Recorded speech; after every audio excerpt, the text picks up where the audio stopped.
12절부터 14절까지 말씀 함께 합독하시겠습니다. 12절의 말씀부터 합독하십니다. 사무엘이 돌을 취하여 미스바와 센 사이에 세워 이르되 여호와께서 여기까지 우리를 도우셨다 하고 그 이름을 에베네셀이라 하니라. 이에 블레셋 사람들이 굴복하여 다시는 이스라엘 지역 안에 들어오지 못하였으며 여호와의 손이 사무엘이 사는 날 동안에 블레셋 사람을 막으심에 블레셋 사람들이 이스라엘에게서 빼앗았던 성읍이 에그론부터 가드까지 이스라엘에게 회복되니 이스라엘이 그 사방 지역을 블레셋 사람들의 손에서 도로 찾았고 또 이스라엘과 아모리 사람 사이에 평화가 있었더라. 아멘. 에베네셀의 하나님이라고 하는 주제로 말씀을 드리겠습니다. 함께 인사하겠습니다. 할렐루야. 아멘. 샬롬. 하나님께서 여기까지 우리를 도우셨습니다. 이렇게 인사하겠습니다. 1부 때도 길어가지고 뚝뚝 끊어졌는데 2부 때도 역시 뚝뚝 끊어집니다. 오늘 송년주일입니다. 세월이 유수와 같다 늘 이야기합니다. 이 흐르는 물처럼 굉장히 빨리 지나간다는 이야기입니다. 광음여전이라고 하는 말도 있습니다. 세월이 화살처럼 날아간다라고 하는 겁니다. 엊그제 시작한 것 같은데 오늘이 올해의 마지막 주일입니다. 올 한 해 여러분 어떻게 사셨습니까? 아마 코로나19의 장기화로 인해서 많은 분들이 좀 우울하고 여러 가지 공황장애, 불안장애를 겪으면서 아마 지내셨을 겁니다. 집콕, 비대면 이런 말만 들어도 굉장히 신경질 나는 그런 단어가 되었던 겁니다. 무언가 좋지 않을 것 그런 예감들이 막 들으면서 사람들 가운데 막 걱정과 불안이 생기면서 많은 분들이 지금 침체되어 있는 상황입니다. 특별히 2030 청년층에서 이러한 어떤 공황장애들이 많이 나타난다고 합니다. 요즘은 오미크론이라고 하는 바이러스 때문에 우리 전 세계를 비롯해서 우리 대한민국도 많은 어려움들을 겪고 있습니다. 영업시간과 모임의 숫자가 제한되다 보니까 특별히 영업을 하시는 분들 한숨소리가 이만저만이 아닙니다. 하루속히 코로나19가 종식이 되고 백신과 또 온전한 치료제가 나와서 모든 분들이 더 건강하게 환하게 웃을 수 있는 그런 새해가 되기를 간절히 소망해 봅니다. 우리 교회도 올 한 해 큰 변화가 있었습니다. 여러분 아시는 것처럼 소방도로가 개통이 되었습니다. 이 도로가 개통되기 전에는 우리 교회가 사방의 높은 건물로 인해서 다 가로막혀 있습니다. 그래서 이 예전에 골목길로 들어오지 않는 이상은 교회가 있는지 없는지 많은 사람들이 몰랐습니다. 그런데 도로가 뚫리고 사람들의 왕래가 많아지고 차들이 많아지면서 여기에 교회가 있었네라고 하는 좀 생각들이 많이 바뀌게 되었다라고 하는 겁니다. 이제는 우리 교회가 세상 밖으로 우리 교회의 존재감을 드러낼 때가 왔다. 저는 그렇게 생각을 합니다. 우리 교회 주변에 있는 모든 상인들이나 모든 분들이 우리 교회를 통해서 하나님 주시는 큰 복을 받을 수 있도록 우리 장로님 기도해 주신 것처럼 전도와 선교와 또 구제하는 일에 있어서 새해에는 열심히 하려고 저희가 준비하고 있습니다. 오늘 본문에 보니까 에벤에셀이라고 하는 단어가 나옵니다. 에벤, 돌이라고 하는 뜻이고 에셀이라고 하는 것은 도움이라고 하는 뜻입니다. 도움의 돌이라고 하는 뜻입니다. 의역하면 하나님께서 여기까지 우리를 도우셨다라고 하는 뜻입니다. 그런데 이 에벤에셀이라고 하는 단어는 승리만을 기억하는 단어가 아닙니다.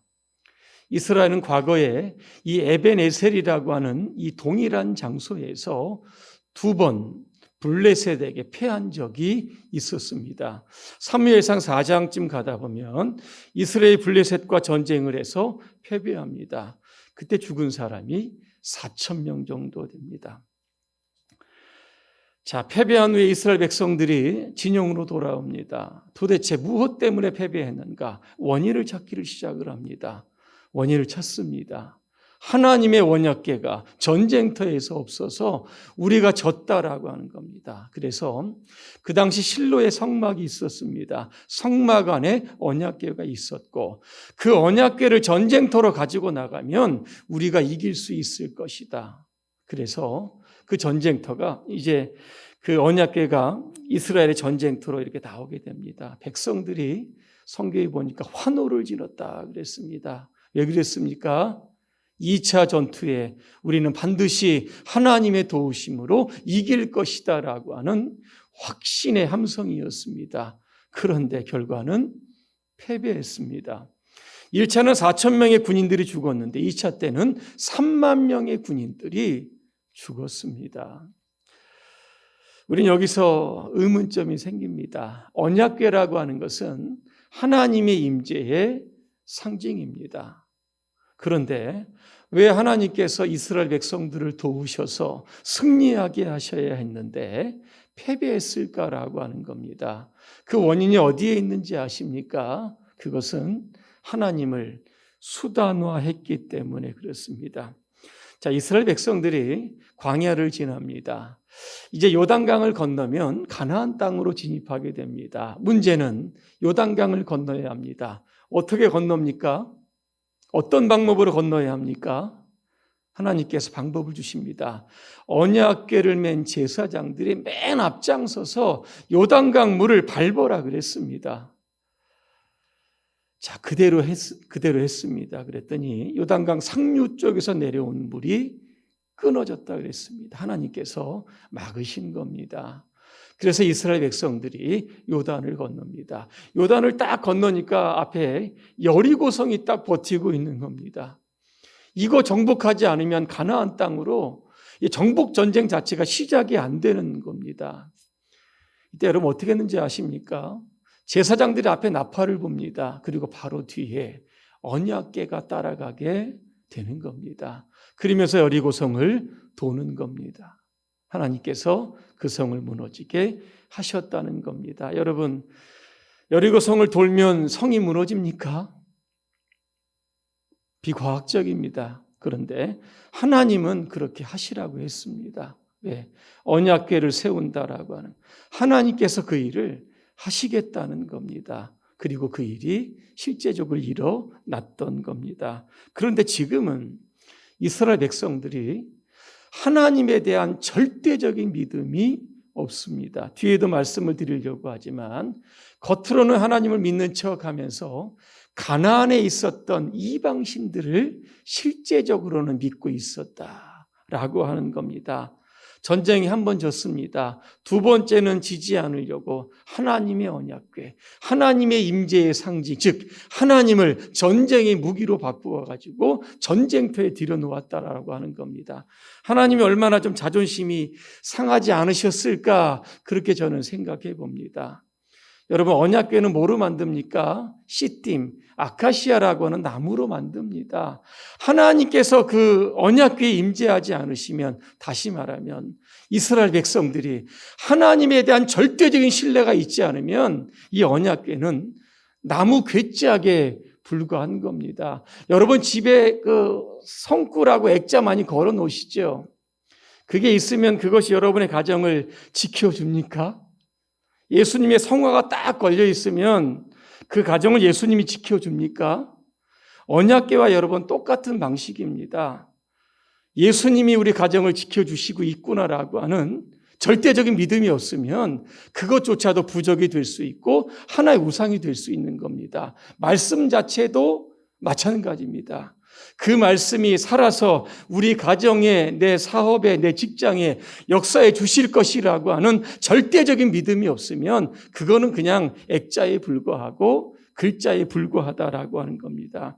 이스라엘 백성들 블레셋과의 전투에서 1차, 2차 패배했습니다. 1차 때 4천 명 죽고 2차 때 3만 명 죽었습니다. 그리고 이 하나님의 언약궤가 블레셋에게 빼앗겼습니다. 그 블레셋을 지키던 엘리의 제사장 홈리와 비느하스 역시 전쟁터에서 전사합니다. 엘리 제사장이 의자에 앉아 있다가 두 아들이 전사했다라고 하는 소식을 듣고 그냥 의자가 뒤로 넘어져 목이 부러져 죽었다 그랬습니다. 또 하나 비느하스의 아내가 해산하려고 하는 때였습니다. 시아버지가 죽고 남편이 죽었다라고 하는 소식을 듣고 죽을 힘을 다하여 애를 낳는데 그의 이름을 이가봇이라고 했습니다. 하나님의 영광이 이스라엘에게서 떠났다라고 하는 이름입니다. 자, 그때부터 이스라엘은 블레셋의 압제하에 20년 동안을 살게 되는 겁니다. 자, 그렇다고 하면 왜 이스라엘 백성들은 에베네셀 도우시는 하나님의 도움을 받지 못했습니까? 도대체 원인이 무엇인지 여러분 아십니까? 사무엘상 7장 3절에 딱 나옵니다. 우상 숭배입니다. 우상 숭배는 하나님이 가장 싫어하시는 겁니다. 그 당시 이스라엘 백성들은 가나안에 있었던 이방신들과 아스다롯을 섬겼다 그랬습니다. 이방신들은 대표적인 게 바로 바알입니다.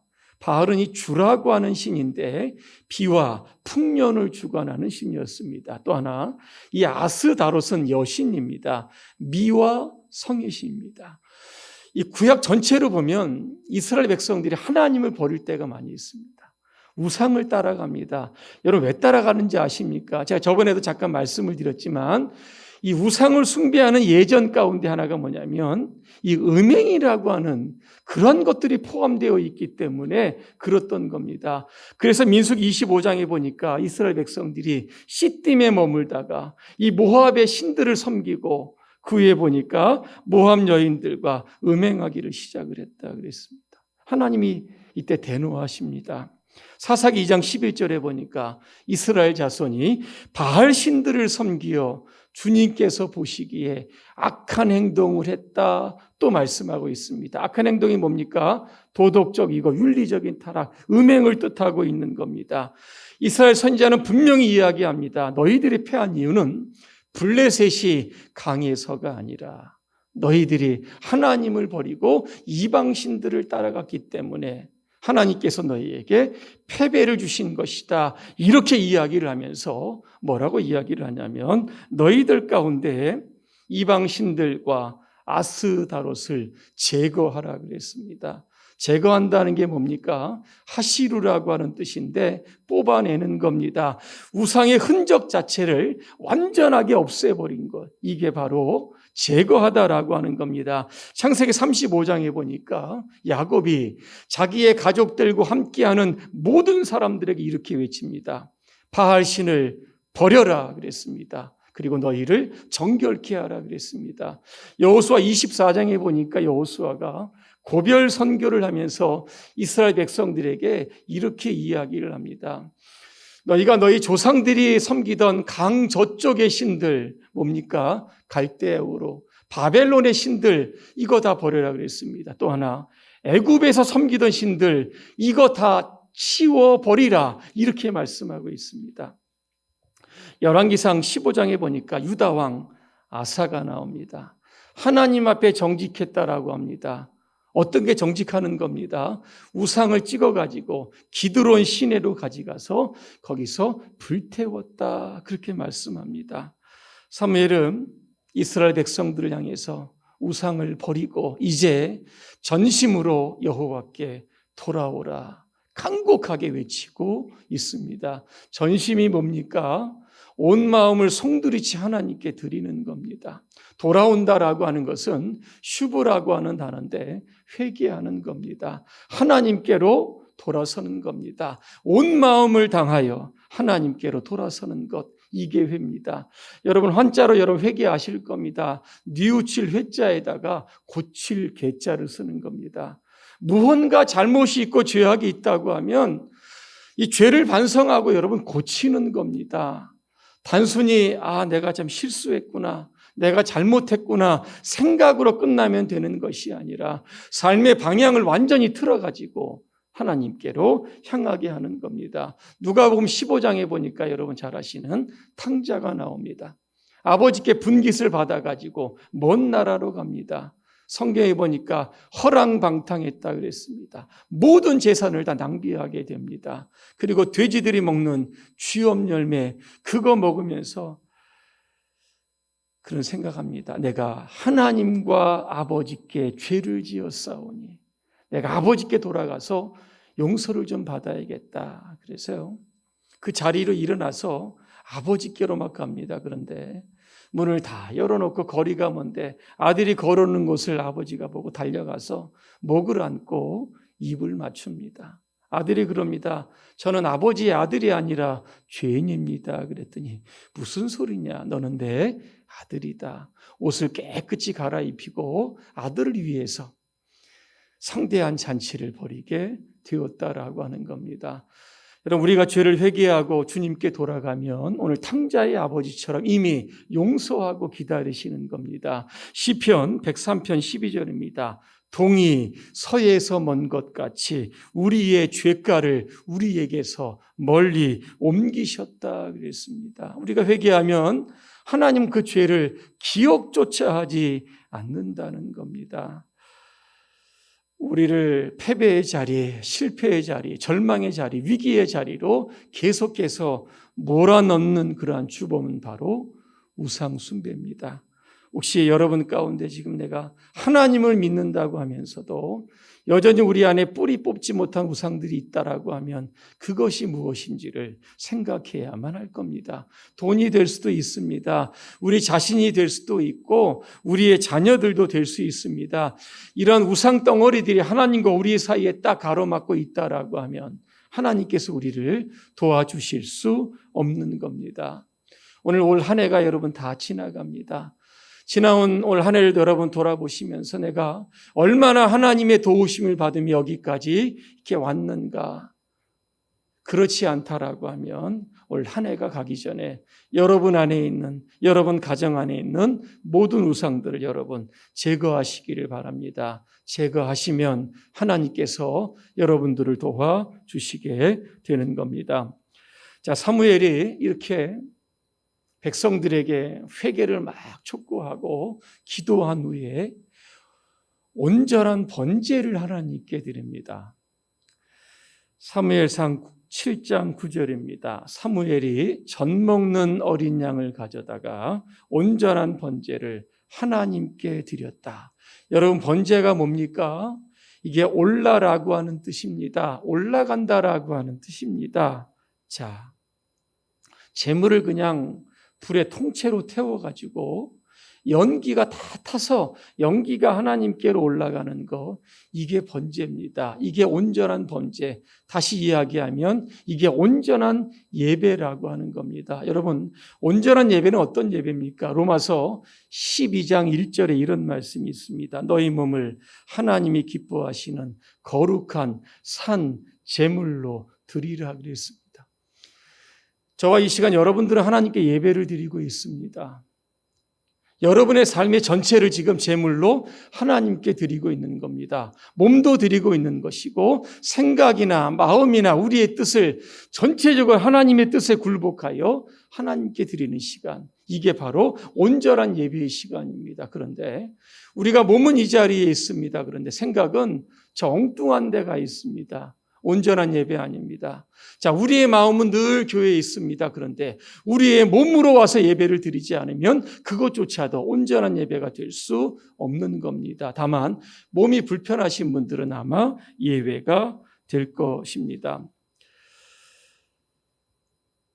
10월 15일 기독일보에 보니까 이런 기사가 있었습니다.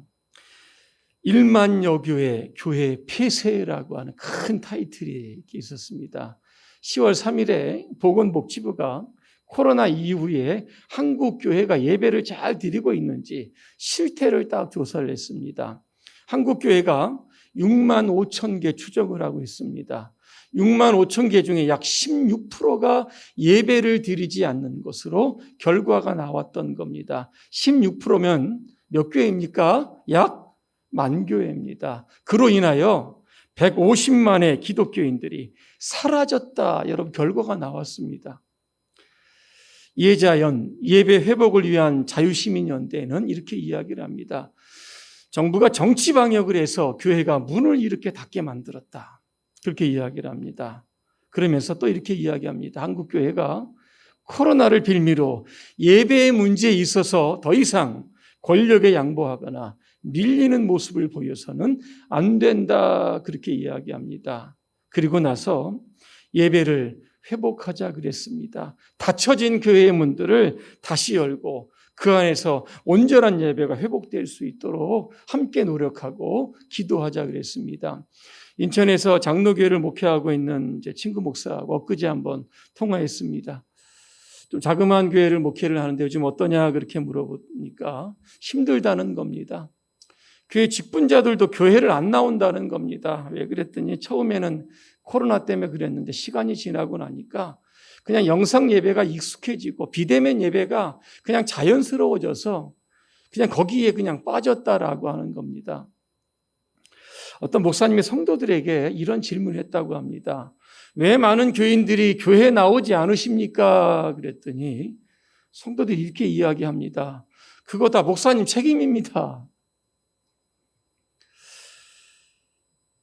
제가 가만히 생각해 보니까 그런 것 같습니다.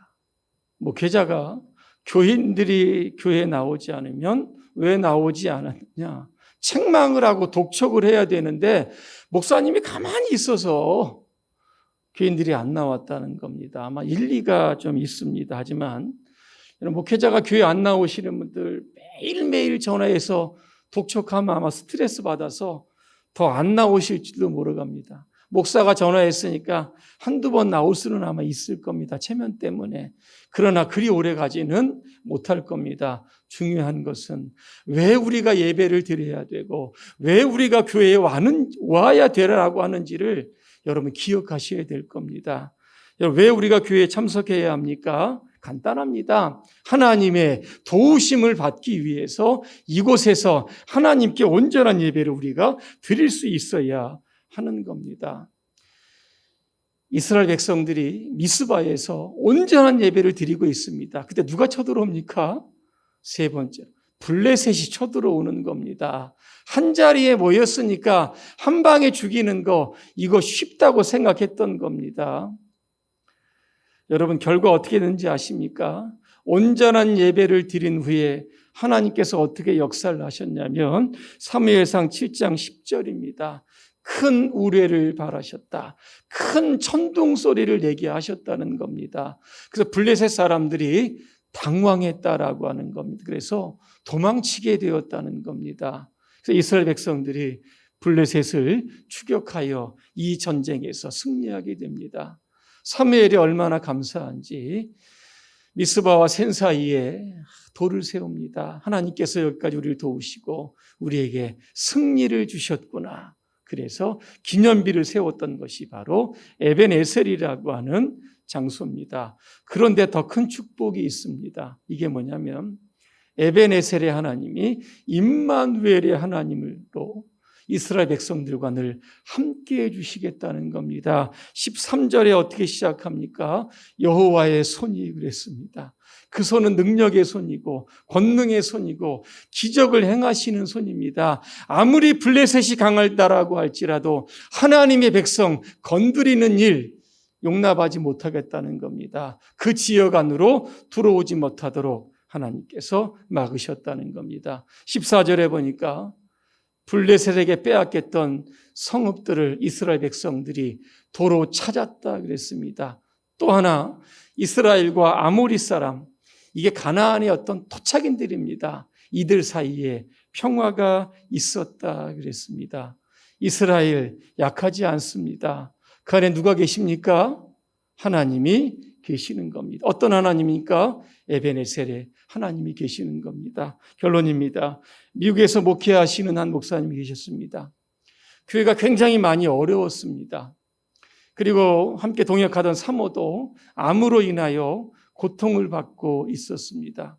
목사님 하나님 앞에 엎드립니다. 하나님 도대체 어디에 계십니까?